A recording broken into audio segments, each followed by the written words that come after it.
चालू करते हैं जो आज का जो टॉपिक है। ठीक है, आज का जो सेशन है बहुत ही महत्वपूर्ण होने वाला है। तो सभी बच्चे लाइव आ जाएं और अपने जो बच्चे आ गए हों वीडियो को शेयर कर दें ज़्यादा से ज़्यादा। फिर स्टार्ट करते हैं वीडियो को, जो आज का सेशन है। तो ये जो पेपर है आपके एग्ज़ाम में 4 चांद लगा देगा। ठीक है, तो सभी बच्चे एक बार इस वीडियो को लास्ट तक जरूर देखेंगे। ठीक है, और देखते हैं आज के जो हमने 30 प्रश्न इसमें से जो प्रीवियस ईयर पेपर के हैं कैसे सॉल्व करना है, किस आधार पे हमें समझना होता है। प्रश्न को समझना सबसे बड़ी बात होती है, आंसर तो कोई बात नहीं, आंसर तो चुटकियों में लग जाता है, पहले हम प्रश्न को समझना है। ठीक है, तो आइए जानते हैं कि आज के जो प्रश्न हैं हमारे क्या हैं। ठीक है, तो सभी बच्चे आ गए हैं, जो बच्चे आ गए हैं जरूर शेयर कर दें अपने यार दोस्तों तक। ठीक है, जो बच्चे पढ़ाई कर रहे हैं, जो पेपर देने के लिए इच्छुक हैं, जो एग्ज़ाम में बैठने वाले हैं। और सबसे बड़ी बात यह कि आपका एग्ज़ाम बहुत ही नज़दीक है। ठीक है, अब आपके पास किसी भी थ्योरी को पढ़ने के लिए टाइम नहीं है, प्रीवियस ईयर आप सॉल्व करिए। ठीक है, और दूसरी बात ये है कि आपके पास जो नोट्स हैं एक बार नोट्स को एक बार देख लीजिए। ठीक है, लेकिन प्रीवियस ईयर पेपर ज़रूर आपको देखना चाहिए, क्योंकि इसमें से आपको एक अनुभव होता है, एक्सपीरियंस बढ़ता है कि आखिरकार किस टाइप के प्रश्न होते हैं। जो बच्चे नए हैं उनके लिए और बहुत ही 4 चांद लगाने वाले। ठीक है, तो ये जो आज की क्लास है बहुत ही महत्वपूर्ण है, और मैं समझता हूँ कि अगर आप समझ लिए प्रश्न को तो 30 प्रश्न होते हैं, 30 प्रश्न में 20 से 25 नंबर आप लाने के बिल्कुल भागीदार बन जाएंगे। ठीक है, तो जरूर इस प्रश्न को इस वीडियो को जरूर आज देखें। ठीक है, तो स्टार्ट करते हैं वीडियो को। हमारा जो पहला प्रश्न है हमारा पहला प्रश्न है कि भारत में बिहार के सापेक्ष जम्मू और गोवा की स्थिति क्या है। ठीक है, तो पहला है पूर्व और पश्चिम, दूसरा है पश्चिम और पूर्व, और तीसरा है आपका उत्तर पश्चिम और दक्षिण पश्चिम, और चौथा है आपका दक्षिण पश्चिम और पूर्व उत्तर पूर्व। ठीक है, तो हमारा जो ऑप्शन है क्या हो जाएगा, हमारा जो क्या है बिहार के सापेक्ष पूछ रहा है, बिहार के सापेक्ष, तो हमारा क्या हो जाएगा उत्तर पश्चिम और दक्षिण पश्चिम, हमारा तीसरा ऑप्शन सही हो जाएगा। अगला प्रश्न हमारा है प्रश्न नंबर ये रहा 62 में कहा है कि वाष्पीकरण की प्रक्रिया निम्नलिखित में से किस स्थिति में सबसे धीमी होगी। तो पहला हमारा ऑप्शन है सतत क्षेत्र और तापमान दोनों में वृद्धि, और दूसरा है सतत क्षेत्र बढ़ता है लेकिन तापमान घटता है, तीसरा है सतत क्षेत्र घटता है लेकिन तापमान बढ़ता है, और चौथा है सतत क्षेत्र और तापमान दोनों में कमी होती है। ये हमारा सही ऑप्शन क्या हो जाएगा, चौथा ऑप्शन सही हो जाएगा, क्योंकि सतत जब होता है सतत क्षेत्र में तापमान दोनों में कमी होती, तापमान में और सतत दोनों में क्या होता है, दोनों में कमी होती है। अगला प्रश्न है, प्रश्न नंबर हमारा है ये प्रश्न नंबर 63 में कहा है कि स्थानों, दूरियों और दिशाओं की सापेक्ष स्थिति को समझने की क्षमता क्या है। स्थानों, दूरियों और दिशाओं की सापेक्ष स्थिति को समझने की क्षमता, तो हमारा है पहला ऑप्शन है दिशात्मक कौशल, और दूसरा है चित्रण कौशल, और तीसरा है आपका स्थिति कौशल, और चौथा है आपका ग्राफिक कौशल। क्या है, ग्राफिक कौशल। तो हमारा क्या हो जाएगा, दूरियों, स्थानों और दिशाओं की जो सापेक्ष समझने की क्षमता होती है किसे होती है, चित्रण द्वारा। क्या है, चित्रण द्वारा। ग्राफिक होता है तो ग्राफिक का नहीं हो सकता, लेकिन चित्रण द्वारा हम समझ पाते हैं। ठीक है, अगला प्रश्न है, प्रश्न नंबर हमारा है किस राष्ट्रीय पाठ्यचर्या फ्रेमवर्क NCF ने प्राथमिक स्तर पर एक एकीकृत पाठ्यचर्या क्षेत्र के रूप में पढ़ाए जाने के लिए पर्यावरण अध्ययन की सिफारिश की थी। तो हमारा ऑप्शन किसके साथ जाएगा, 64 का है। हमारा सही ऑप्शन जाएगा, पहला है हमारा NCF 2000, क्या है NCF 2005, और NCF 1988, और तीसरा है NCF 2000, और NCF 1975। क्या है 1975, हमारा सही ऑप्शन किसके साथ जा रहा है, 1975 जा रहा है। क्या 1975 जा रहा है, लेकिन हमारे अनुसार जो फ्रेमवर्क पाठ्यचर्या का जो जो उद्देश्य हमारा क्या है, जो पर्यावरण अध्ययन की सिफारिश की थी वो 2000 NCF 2005 है। अगला प्रश्न नंबर हमारा है, प्रश्न नंबर क्या है, प्रश्न नंबर हमारा है 65। भारत में किस प्रकार में स्थानांतरित खेती करने का रिवाज है। क्या है, भारत के किस क्षेत्र में स्थानांतरित खेती करने का रिवाज है। तो पहला है हमारा उत्तर पूर्वी क्षेत्र, दूसरा है दक्षिण क्षेत्र, और तीसरा है आपका उत्तर पश्चिम क्षेत्र, और चौथा है दक्षिण पूर्वी क्षेत्र। तो हमारा ऑप्शन किसके साथ जा रहा है, पहले के साथ। उत्तर पूर्वी क्षेत्र हैं जो, जहाँ पे स्थानांतरित खेती का रिवाज माना जाता है या किया जाता है। ठीक है, अगला प्रश्न है, प्रश्न नंबर हमारा ये रहा 66 का। 66 में कहा है कि नदी बांधों से उत्पन्न जल विद्युत के लिए निम्नलिखित में से कौन सा कथन सत्य नहीं है। बांध टिकाऊ विकास को प्रोत्साहित करते हैं, दूसरा है यह पानी या हवा को प्रदूषित नहीं करता, और जल विद्युत सुविधाओं से बड़े पर्यावरणीय प्रभाव हो सकते हैं, और चौथा है आपका बांध स्वदेशी लोगों को अपनी नदी की जीवन रेखाओं से अलग करते हैं। क्या है, जीवन रेखाओं से अलग करते हैं। तो हमारा क्या है, हमारा सही ऑप्शन क्या है, सत्य नहीं है। बांध टिकाऊ विकास को प्रोत्साहित करते हैं। क्या है, बांध टिकाऊ प्रोत्साहित करते हैं। तो हमारा सही ऑप्शन पहले के साथ जा रहा है। ठीक है, अगला प्रश्न, प्रश्न नंबर हमारा है 67 में कहा कि निम्नलिखित में से कौन सी ग्रीन हाउस गैस या गैसें हैं। क्या, पहला है हमारा कार्बन डाइऑक्साइड, दूसरा है मीथेन, और तीसरा है आपका जलवाष्प, और चौथा है आपका उपयुक्त सभी। क्या है, उपयुक्त सभी। तो हमारा सही ऑप्शन क्या जा रहा है, ये सारी क्या है, ग्रीन हाउस गैसें हैं। क्या है, कार्बन डाइऑक्साइड भी है, मीथेन भी है, जलवाष्प भी है। इसलिए हमारा सही ऑप्शन किसके साथ जा रहा है, चौथे के साथ, उपयुक्त में से सभी ग्रीन हाउस गैसें हैं। ठीक है, अगला प्रश्न है, प्रश्न नंबर 68 में कहा है, 68 में कहा है कि भारत में ठंडे रेगिस्तान मानसून से प्रभावित क्यों नहीं होते। भारत में ठंडे रेगिस्तान मानसून से प्रभावित क्यों नहीं होते। ठंडे रेगिस्तानों में गर्म या गर्मियाँ और बेहद ठंडी सर्दियाँ होती हैं। दूसरा है ठंडे रेगिस्तान हिमालय की वृष्टि छाया में होते हैं, और तीसरा है ठंडे रेगिस्तानों में हवा बहुत पतली कम होती है। ठीक है, चौथा है ठंडे रेगिस्तान बहुत ऊंचाई पर होते हैं। क्या, बहुत ऊंचाई पर हैं। इसलिए हमारा सही ऑप्शन किसके साथ जा रहा है, दूसरे के साथ।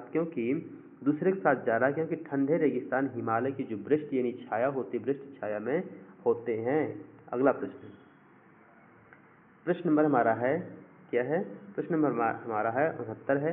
ताजमहल के पीले होने के लिए सबसे निम्नलिखित में से कौन सा जिम्मेदार है। कौन सा जिम्मेदार है, पहला है क्या नाइट्रोजन डाइऑक्साइड, दूसरा है सल्फर डाइऑक्साइड, और तीसरा है आपका सल्फर, और चौथा है आपका क्लोरीन। हमारा सही ऑप्शन किसके साथ जा रहा है, सल्फर। क्या है, सल्फर डाइऑक्साइड ही इसका जिम्मेदार है। ठीक है, अगला प्रश्न, प्रश्न नंबर हमारा है 70 में कहा है कि गोलकोंडा किला किसने बनवाया था या किसने बनवाया। ठीक है, तो पहला ऑप्शन हमारा है चोल राजवंश ने, और दूसरा है चालुक्य राजवंश ने, और तीसरा है काकतीय राजवंश, और आपका चौथा है पल्लव राजवंश। तो हमारा ऑप्शन किसके साथ जा रहा है, तीसरे के साथ, क्योंकि काकतीय राजवंश ने गोलकोंडा किले को बनवाया था। अगला प्रश्न है, प्रश्न नंबर हमारा है ये रहा, प्रश्न नंबर हमारा 71 में कहा है कि 15 ग्राम प्रति मिली ml घनत्व में 3 ml आयतन वाले किसी वस्तु का द्रव्यमान क्या होगा। तो पहला है 18 ग्राम, और दूसरा है 45 ग्राम, तीसरा है 5 ग्राम, और चौथा है आपका 12 ग्राम। हमारा सही ऑप्शन किसके साथ जाएगा, हमारा सही ऑप्शन 45 के साथ जा रहा है, क्योंकि इसका जो द्रव्यमान वस्तु का आयतन द्रव्यमान है तो 45 ग्राम हो जाएगा। अगला प्रश्न है, प्रश्न नंबर 72 में कहा है कि निम्नलिखित में से कौन सी अदिश राशि है, कौन सी अदिश राशि है। तो हमारा सही ऑप्शन किसके साथ जाएगा, सभी बच्चे कमेंट करके बताएं। देखिए पहला हमारा है द्रव्यमान, अदिश राशि पूछ रहा है, और दूसरा है गुरुत्वाकर्षण, और तीसरा है आपका संवेग, और चौथा है आपका है भार। तो हमारा सही ऑप्शन दूसरे के साथ जा रहा था, क्योंकि गुरुत्वाकर्षण एक अदिश राशि है। अगला प्रश्न नंबर हमारा है 73। एक ऐसी वस्तु जिसमें कोई प्रकाश किरण गुजर नहीं सकती, प्रकाश किरण जो होती है वो गुजर नहीं सकती कहलाती है क्या, अपारदर्शी, दूसरा है पारभासी, तीसरा है आपका पारदर्शी, और चौथा है आपका क्या होगा, उत्तर अपारदर्शी। क्या है, एक अपारदर्शी है जिससे कोई प्रकाश आर पार ना हो, एक पारभासी होता है, एक पारदर्शी होता है जो इधर उधर का दिखे और उत्तर से भी तो होता है। लेकिन हमारा सही ऑप्शन जो पूछ रहा है हमारा हो जाएगा क्या, अपारदर्शी। जैसे यहाँ पे ये है, एक ग्लास है, ठीक है, ये ग्लास है, सॉरी ग्लास नहीं है, ये एक दीवार है। अगर यहाँ से हम फोकस मारेंगे तो दीवार क्योंकि अपारदर्शी है, इसके आर पार कुछ भी नहीं हो सकता। अगर ग्लास होता यहाँ पे तो यहाँ से अगर डालें तो हमारा प्रकाश आर पार हो जाएगा, ठीक है, इसलिए इसको हम अपारदर्शी कहेंगे। ठीक है, अगला प्रश्न है हमारा, देखते हैं।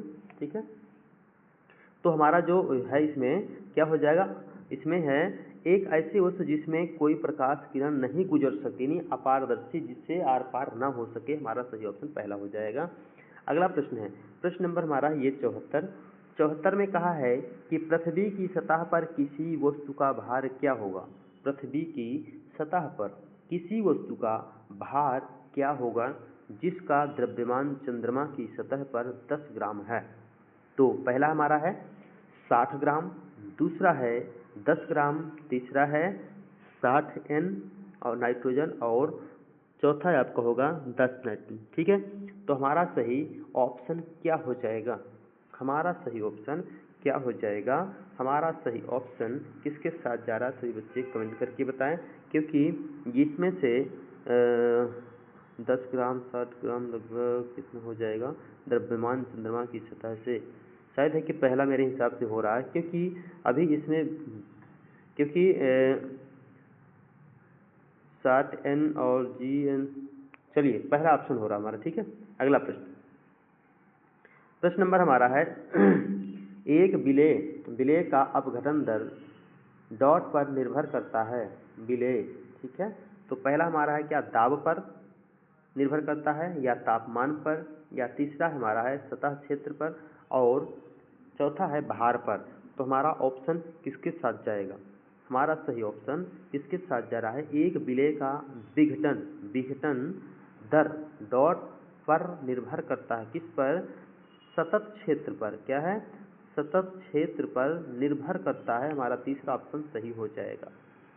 ये रहा आपका अगला प्रश्न में कहा है कि सुषमा चाहती है कि उसके छात्रों को, एक टीचर है, एक अध्यापिका है, वो चाहती है कि उसके छात्रों को पेड़ों के संरक्षण के लिए संवेदनशील बनाया जाए। ठीक है, निम्नलिखित में से कौन सी ऐसा करने से सबसे उपयुक्त रणनीति होगी। क्या कक्षा में बहस आयोजित करने से होगा, या समूह चर्चा करने से होगा, या पोस्टर बनाना होगा, या बच्चों को एक पौधे को अपनाने और पोषित करने की मदद करने में। इसलिए हमारा सही ऑप्शन चौथे के साथ है, क्योंकि एक बच्चे को हम एक पौधे की गारंटी देंगे कि बेटे ये पौधे को तुम्हें क्या करना, पोषित करना है, देख रेख करना, उसको बड़ा करना है, किसी भी तरह से पानी देना समय समय पर। तो हर एक बच्चे पर ये आयोजित किए, ऐसी ये रणनीति बिल्कुल उपयुक्त होगी। चौथा ऑप्शन हमारा सही हो जाएगा। अगला प्रश्न है, प्रश्न नंबर हमारा है, प्रश्न नंबर क्या कहा है, अभय ने अपने छात्रों से उन बीमारियों पर समूहों में एक सर्वेक्षण करने के लिए कहा जिससे जिनसे उनसे उनके पड़ोस के लोग पीड़ित थे। पाठ्य पुस्तक में सर्वेक्षण की उल्लेख नहीं किया गया। इस शिक्षण अधिगम की जो रणनीति के लिए कौन सा विकल्प प्रासंगिक नहीं है? तो कौन सा निर्णय प्रासंगिक नहीं है? तो पहला हमारा ऑप्शन है, इसने समुदाय के साथ बातचीत करने का अवसर प्रदान किया। इससे बच्चों को वास्तविक जीवन के साथ सीखने की मदद मिली। और तीसरा आपका, इसमें बच्चों को डेटा हैंडलिंग समझने, एक साथ काम करने के सक्षम बनाना।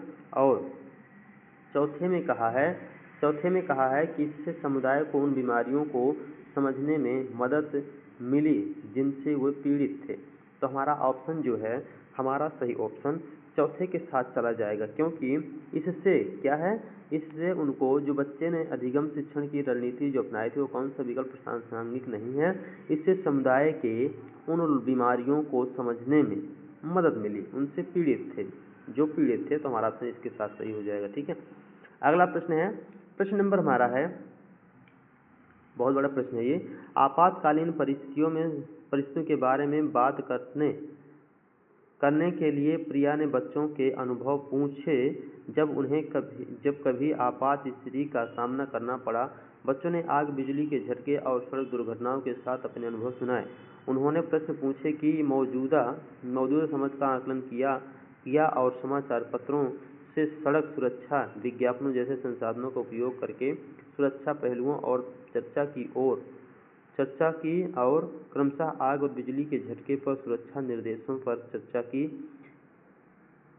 चर्चा के लिए एलपीजी और इलेक्ट्रॉनिक बिल का इस्तेमाल किया। प्रिया द्वारा अपनाया गया सबसे उपयुक्त दृष्टिकोण कौन सा था? तो देखते हैं, चार हमारे विकल्प हैं, संज्ञानात्मक दृष्टिकोण और अनुभवात्मक अधिगम दृष्टिकोण, और तीसरा है आपका अन्वेषण दृष्टिकोण, और चौथा हमारा क्या हो जाएगा, मानववादी। क्या है? मानववादी। तो हमारा सही ऑप्शन जो 78 का हो जाएगा, इस किसके साथ जा रहा है? अन्वेषण, मैंने खोज करता, अन्वेषण करना, खोजना। तो हमारा सही ऑप्शन तीसरे के साथ चला जाएगा। ठीक है, अगला प्रश्न है, प्रश्न नंबर हमारा है 79।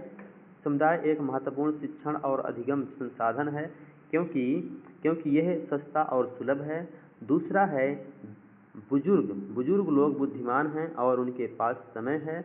और तीसरा है, यह वास्तविक परिस्थिति में समझने का अवसर प्रदान करता है। और चौथा है आपका, कोई भी समुदाय में उपलब्ध समस्त ज्ञान को बिना आलोचना के स्वीकार कर सकता है। तो हमारा ऑप्शन दूसरे के साथ जाए, क्योंकि यह वास्तविक परिस्थिति में सीखने का अवसर प्रदान करता है, समुदाय। ठीक है, समूह। अगला प्रश्न नंबर 80 में कहा है कि ईवीएस शिक्षण अधिगम में कक्षा में प्राप्त अधिगम को विद्यालय के बाहर के जीवन से जोड़ने और इसे समृद्ध करने का तात्पर्य है। पहला है पाठ्यपुस्तकों से बाहर जाना। दूसरा है वैश्विक पर्यावरण मुद्दों और चिंताओं को पाठ्यपुस्तकों से लिंक करना। और तीसरा है पूर्ण विद्यालय दृष्टिकोण। और चौथा है आपका पाठचर्या से बाहर जाना। हमारा सही ऑप्शन क्या हो जाएगा? पाठ्यपुस्तकों से बाहर जाना। क्या है? पाठ्यपुस्तकों से बाहर जाना। इसमें क्या कहा है? ईवीएस अधिगम शिक्षण में कक्षा में प्राप्त अधिगम को विद्यालय के बाहर के जीवन से जोड़ना है। अगर तो इससे समृद्ध क्या है करने का तात्पर्य क्या है कि पाठ्य पुस्तकों से बच्चों को बाहर ले जाना पड़ेगा और वहाँ के एनवायरनमेंट से हमें परिचित कराना पड़ेगा। अगला प्रश्न है, प्रश्न नंबर 81 में कहा है कि तीसरी कक्षा के छात्रों को रमा ने सिखाया कि पिता, माँ और उनके बच्चे एकल परिवार का गठन करते हैं और यदि दादा दादी एवं अन्य रिश्तेदार साथ रहते हैं तो यह एक विस्तारित परिवार है। आप इस बारे में क्या सोचते हैं? देखिए, एकल परिवार और एक समग्र परिवार होता है। एकल परिवार में मम्मी पापा बच्चे आ जाते हैं और जो समग्र परिवार होता है उसमें दादा दादी बुआ चाचा चाची सब आ जाते हैं। वो समग्र परिवार जिसे हम विस्तारित परिवार कह सकते हैं। ठीक है, तो इसके विषय में कह रहा है आप इस बारे में क्या सोचते हैं। पहला ऑप्शन हमारा है परिवार की परिभाषा गलत है। दूसरा है रमा अपने छात्रों के प्रति असंवेदनशील है। दूसरा है शिक्षण अधिगम दृष्टिकोण समावेशी नहीं है। और चौथा है परिवार की अवधारणा को इसी तरह सिखाया जाना चाहिए। इसी तरह सिखाया जाना चाहिए। तो क्या है हमारा शिक्षण अधिगम दृष्टिकोण समावेशी नहीं है। हमारा ऑप्शन क्या हो जाएगा, परिवार की अवधारणाएं सिखाना हमारा सही ऑप्शन। देखिए परिवार की अवधारणा को इसी तरह सिखाया जाना चाहिए। इसमें क्या कहा, दादा दादी व अन्य रिश्तेदार साथ रहते हैं तो ये एक विस्तारित परिवार। आप इससे बारे में क्या सोचेंगे। गलत, तीसरा ही सही।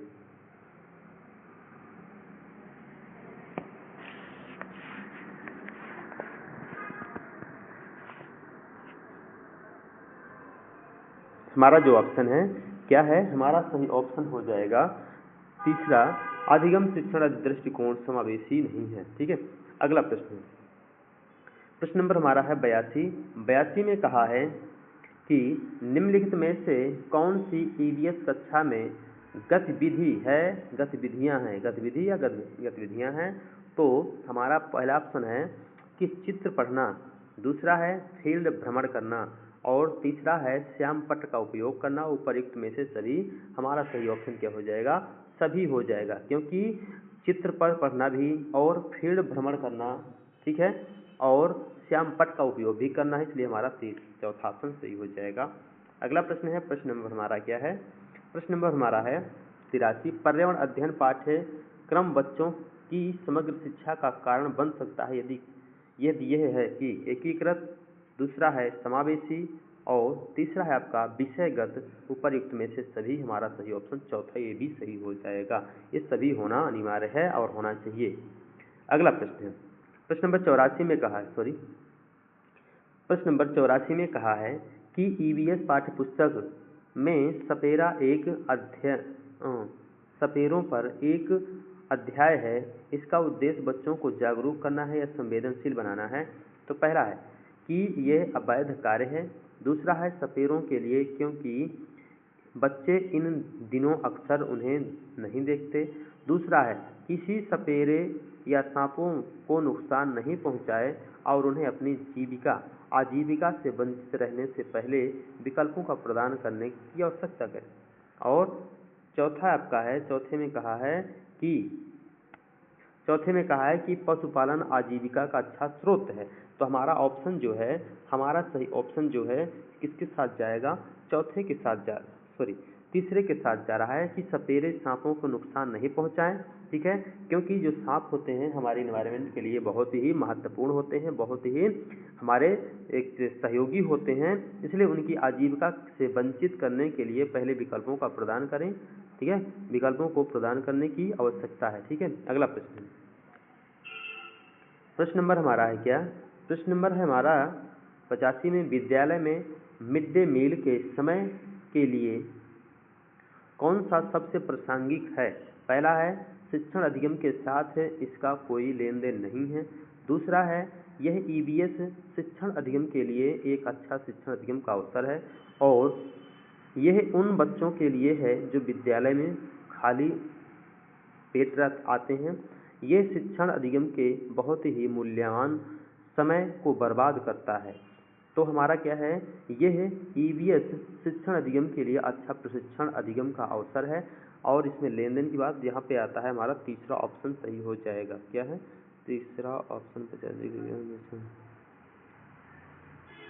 यह ईवीएस शिक्षण अधिगम के लिए एक अच्छा शिक्षण अधिगम का अवसर है। ठीक है, जो बच्चे स्कूल जाते हैं वो जो अपना समय व्यतीत करते हैं, घर में आना, फिर दिन में कहीं के बच्चे हो तो कोई बच्चा स्कूल इंटरवल बच्चा स्कूल ही नहीं जाता, तो उसके बच्चों को जो शिक्षण अधिगम है, जो शिक्षा सिखाने का जो एक है, उसमें बहुत बड़ा क्या अवसर मिला है और बच्चों को अच्छा कुछ सिखाया जा सकता है। ठीक है, बच्चे का टाइमिंग बचती है और माँ बाप भी चिंतित रहते हैं, मम्मी भी इंतजार करती है कि बच्चे आएंगे, उनको नाश्ता खिलाना है, फिर इसके बाद कहीं जाना है। तो बच्चे जो माँ बाप होते हैं वो भी निश्चिंत हो जाते हैं कि बच्चा हमारे स्कूल में भोजन कर लेगा, और उससे निश्चिंत हो जाते हैं। ठीक है, इसलिए हमारा जो है दूसरा ऑप्शन सही हो जाएगा। ठीक है, अगला प्रश्न है, प्रश्न नंबर हमारा 86 86 में कहा कि पर्यावरण अध्ययन के संदर्भ में बोझ के बिना सीखना क्या बताता है।